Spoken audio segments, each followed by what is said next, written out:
Liridon Rexha, ish pjesëtar i ushtrisë çlirimtare të Kosovës dhe zjarfikës me shërbim shumë vjeçar, po lufton me një gjendje të rëndë shëndetësore si pjesë e një tumori të avancuar në veshk. Sipas familjarëve, gjendja e tij është përkeqësuar ndjeshëm, duke bërë të domosdoshëm trajtimin urgjent jashtë vendit. Ky trajtim është kompleks dhe kërkon ndërhyrje të specializuar mjekësore, të cilat të i kalojnë mundësitë financiare të familjes, edhe pse një pjesë e shpenzimeve pritet të mbulohet nga mbështetja e qeverisë. Përmes fondit të sigurimeve shoqërore, shuma e paraprake nuk është mjaftueshme. Sipas familjes, kostoja e përgjithshme e trajtimit mjekësor pritet të i kalojë mbi 100.000 euro.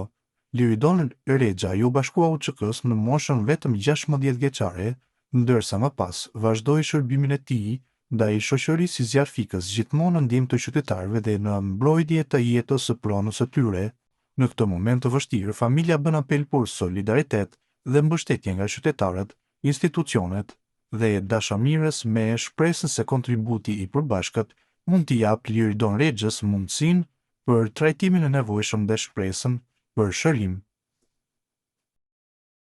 Luan Gacaferi tha se vendimet për konfirmimin e Lumir Abdixhikut tregon se LDK-ja po shkon drejt muzeumit politik dhe u shpreh se partia po trajtohet si spektator nga oligarkët dhe ndikimet e jashtme brenda saj.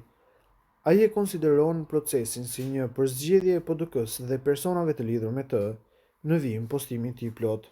Lumir Abdixhiku kinse po jep dorëheqje, partia kinse nuk e pranon, dorëheqja që s'dorëhiqet, refuzim që s'refuzohet dhe politik që vazhdon të na trajtojë si spektator naiv. Sidoqoftë, një gjë është e sigurt, LDK-ja po shkon drejt muzeumit politik, pra përfundimisht është kthyer në një parti politike që po vdes politikisht, sepse kështu kanë vendosur PDK-ja bashkë me Baton Haxhiun, Berat Buzhalën dhe disa të tjerë si këta. Ajo që sot ka ndodhur nuk është asgjë tjetër veç se një përzgjedhje e PDK-s, analistave dhe oligarkëve që Lumir Abdixhiku të jetë i përzgjedhuri i tyre për të dërguar LDK-n te varrezat politike, qoftë i përjetshëm kujtimi për LDK-n e Ibrahim Rugovës.